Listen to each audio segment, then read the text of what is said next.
Dear students, आज हम start करेंगे लेक्चर नंबर 25, जो कि प्रोविजंस के और कंट्रोल अकाउंट्स के हवाले से है। बहुत आसान लेक्चर है।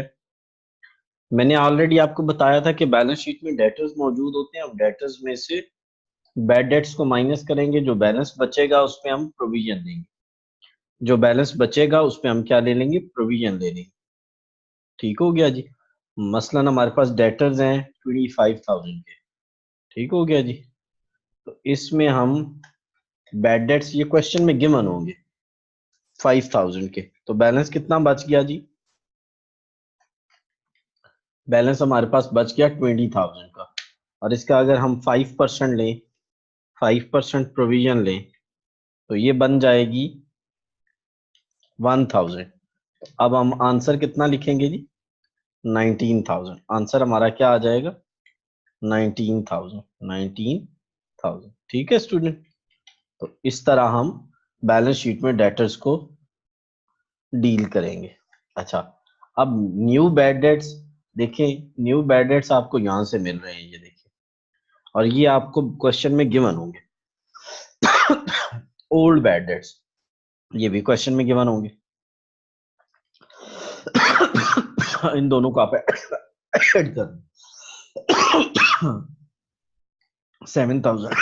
सॉरी, न्यू प्रोविजन जो है वो क्वेश्चन में, ये देखिए अभी आपने निकाली है, ये सामने निकली हुई है 1,000 की। ओल्ड प्रोविजन भी क्वेश्चन में दी हुई होगी। तो अब ऐड होके आंसर बन गया इसका जी हमारे पास। क्या आ गया जी? देखिए इस आंसर को जब हम सॉल्व करेंगे तो क्या आएगा हमारे पास? 7 में 1 ऐड 8 और 2 गया तो 6। तो 6 था। ये ट्रीटमेंट है। ये ट्रीटमेंट है डेटर प्रोविजंस का और बैड डेट्स का। पहले बैलेंस शीट में करना है, याद रखना।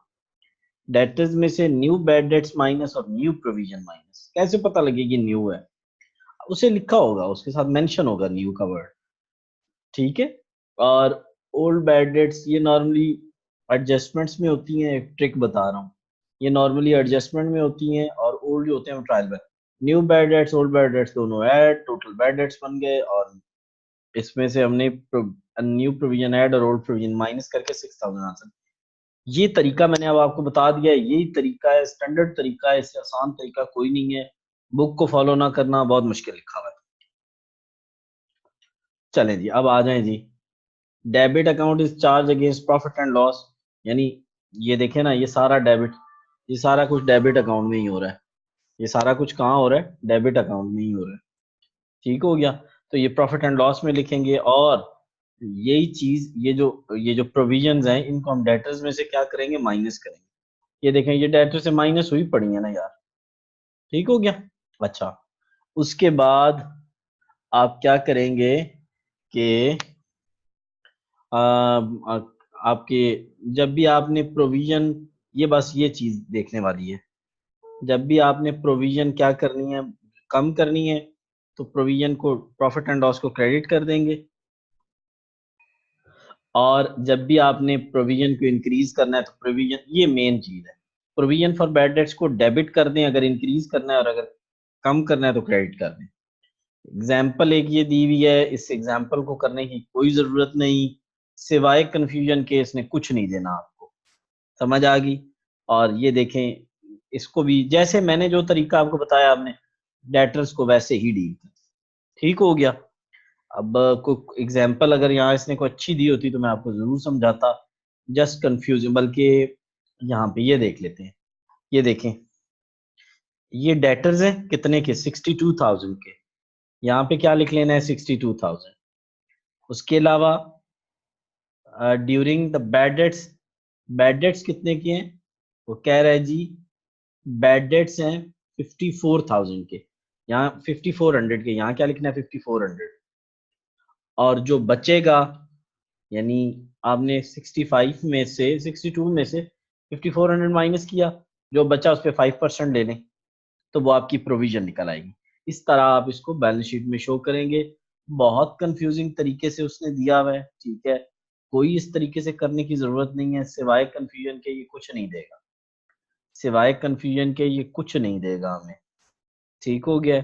तो आप पहले डेटर्स में से बैड डेट्स को माइनस करें, जो बचेगा उस पे प्रोविजन लें। ठीक हो गया? जैसे मैंने, अच्छा जी, अब आ जाएं आप कंट्रोल अकाउंट्स पे। किस पे आ जाएं जी? कंट्रोल अकाउंट पे। जब छोटा बिजनेस होता है ना, फिर तो जर्नल और जर्नल भी बनते हैं, लेजर भी बनते हैं, ट्रायल बैलेंस भी बनते हैं। लेकिन जब बिजनेस बहुत बड़ा हो जाता है तो बिजनेस को मैनेज करना बहुत मुश्किल हो जाता है। एक एरर आ जाए तो वो सारी बंदा किताबें नहीं खोल सकता। तो बहुत ज्यादा, क्योंकि उसके सप्लायर हो जाते हैं, बहुत ज्यादा कस्टमर्स हो जाते हैं। तो इसके लिए वो अलग से एक लेजर्स बनाता है, जिनको बोलते हैं कंट्रोल अकाउंट। एक होता है डेटर लेजर, जिसको हम सेल लेजर बोलते हैं, एक को बोलते हैं हम परचेजेस लेजर, जो क्रेडिट लेजर होता है। ठीक होता है? दो कंट्रोल अकाउंट होते हैं, debtor control account, creditor control. Debtor control account को सेल लेजर बोलते हैं और दूसरे को परचेजेस लेजर बोलते हैं। कोई चीज पढ़ने की जरूरत नहीं है, एक सादी सी ट्रिक बता रहा हूँ, जस्ट आपने उस पर अमल करना है और आपके ये बन जाएंगे। ये जो है, ये चीजें सारी मैं नीचे कवर कर देता हूँ। अच्छा जी, करना आपने क्या है? सिंपली आपने एक लेजर का नाम रखना है जी, टोटल डेटर अकाउंट। एक का नाम रखना है टोटल क्रेडिटर अकाउंट। अच्छा जी, इसका ओपनिंग बैलेंस इधर आएगा। एसेट है ना, डेटर जो है वो एसेट है। और दूसरा जो है, अ, दूसरा हमारा जो दूसरा है जी, उससे हम बोलेंगे, जो ये वाला है क्रेडिटर वाला, इसको थोड़ा मैं इधर लिख देता हूँ। इसका ओपनिंग बैलेंस यहाँ आएगा। ठीक हो गया? क्रेडिट में आएगा, ओपनिंग बैलेंस क्रेडिट में आएगा। इसका ओपनिंग बैलेंस डेबिट में आएगा। अब ये इसकी क्रेडिट साइड है। इसका क्लोजिंग बैलेंस यहाँ आएगा, क्लोजिंग बैलेंस यहाँ आएगा। इसका क्लोजिंग बैलेंस डेबिट साइड पे आएगा। इसका क्लोजिंग बैलेंस इधर आएगा। ठीक हो गया जी? अच्छा जी, उसके अलावा इसकी क्रेडिट सेल्स यहाँ आएंगी, क्रेडिट सेल्स यहाँ आएंगी, इसकी क्रेडिट परचेजेस यहाँ आएंगी क्रेडिट में। अच्छा, यहाँ आएगा cash received from debtors, cash receive from debtor. साथ अगर कोई डिस्काउंट दिया हुआ है तो दो वो लिख दें, साथ सेल रिटर्न्स लिख दें। क्या लिख दें? Sales return. ठीक है? और उसके अलावा जब ये मैंने सेल रिटर्न लिख दिया, साथ आप यहाँ पे और क्या आ सकता है जी? कैश रिसीव भी आ गया, डेटर्स भी आ गया, बैड डेट्स आ सकते हैं। क्या आ सकते हैं? Bad debts. तो इस तरह आपका ये सारा बन गया। ठीक है? हाँ, अच्छा जी, इसके अलावा जो हमारे पास नेक्स्ट है, यहाँ पे आ जाएगा cash paid to creditors. Cash इसके उल्ट हो जाएगा ना, यहाँ पे डिस्काउंट, यहाँ पे भी डिस्काउंट। अच्छा, इधर डिस्काउंट अलाउड आता है, इधर डिस्काउंट रिसीव्ड आएगा। क्या आएगा? Discount received. उधर सेल्स रिटर्न थी तो इधर क्या आएंगी? Purchases return. मैंने यार इतने आसान तरीके से आपको ये बता दिया है ना कि यू कुडंट इमेजिन कि ये क्या, मतलब इसको हमने कितने आसान तरीके से कर लिए। आपसे अब गुजारिश ये है कि प्लीज इसको करें, जहाँ पे इशू आता है मुझे बताएं, ताकि मैं आपके इश्यूज रिजॉल्व कर सकूं। ठीक हो गया? उम्मीद है कि आप इसको करेंगे। ठीक है? और इसमें जो इश्यूज होंगे वो मेरे से डिस्कस करेंगे। ठीक हो गया जी? तो इसकी डेबिट में ये आती हैं चीजें, क्रेडिट में ये दो चीजें आती हैं। ठीक है? और डेबिट में ये चीजें आती हैं। ठीक हो गया? और इसके क्रेडिट में ये चीजें आती हैं और डेबिट में ये चीजें आती हैं। उम्मीद है आप इसको करेंगे, और आपको कोई मसला होगा तो you will discuss with me. अब आप आ जाएं, ये देखें ये। यार अब ये देखो, मैं अब आपको अगर बताऊं कि ये हमने क्या बनाना है, प्रिपेयर द, इसी को बना लेते हैं। ठीक है? इसी से बना लेते हैं। ये देखो, ये मैंने डेटा लिख लिया। सबसे पहले क्या बनाना, क्या है? क्रेडिटर बनाना है। ये आ गया ओपनिंग बैलेंस। ये देखो, इसके सामने क्या लिखोगे? 44,500 लिख दिया। फिर जी क्रेडिट परचेजेस 32,000। यार सीधा सीधा याद करना है यार। परचेजेस रिटर्न ये देखो 6,200। कैश पेड कितना हो गया जी? 28,800। ठीक है? और डिस्काउंट रिसीव 2,500। अब आपने करना क्या है?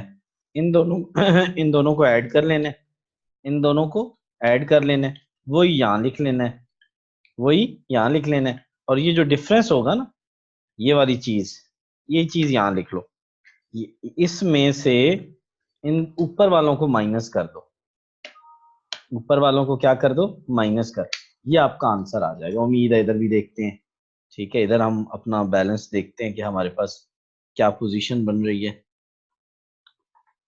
ये मैंने मेरे ख्याल में गलत लिखा, 2500 लिखना था ना, 39,000। तो ये हमने बेसिक निकालना था इस क्वेश्चन, ये हमने निकालना था। अब हम नेक्स्ट पे चलते हैं। ये लें जी, ये अब हमने डेटर बनाना है। तो डेटर बनाने के लिए, डेटर बनाने के लिए क्या चाहिए जी, यार बहुत आसान है। ये देखिए ओपनिंग बैलेंस डेटर का कितना है, 70,000, क्रेडिट सेल्स 26,000, और उसके अलावा रिटर्न इनवर्ड सेल रिटर्न्स को बोलते हैं 3400, cash receive from debtors 46,000, discount allowed, ये बैड डेट्स इस क्वेश्चन में नहीं है, जीरो हो जाएंगे, बैड डेट्स इस क्वेश्चन में जीरो हो जाएंगे। हम इनको ऐड करेंगे, इन सब को क्या करेंगे जी, ऐड करेंगे, इसी चीज को हम यहाँ लिख लेंगे, और इसमें से हम ऊपर वाली दोनों चीजों को क्या कर देंगे, माइनस कर देंगे, तीनों चीजों को। तो हमारा ये जो होगा, ये हमारा क्या निकल आएगा जी, क्लोजिंग बैलेंस निकल आएगा। ठीक हो गया जी, ये आपका आ गया एडिशन। अब इसी को हम यहाँ लिखने वाले हैं, इसमें से हम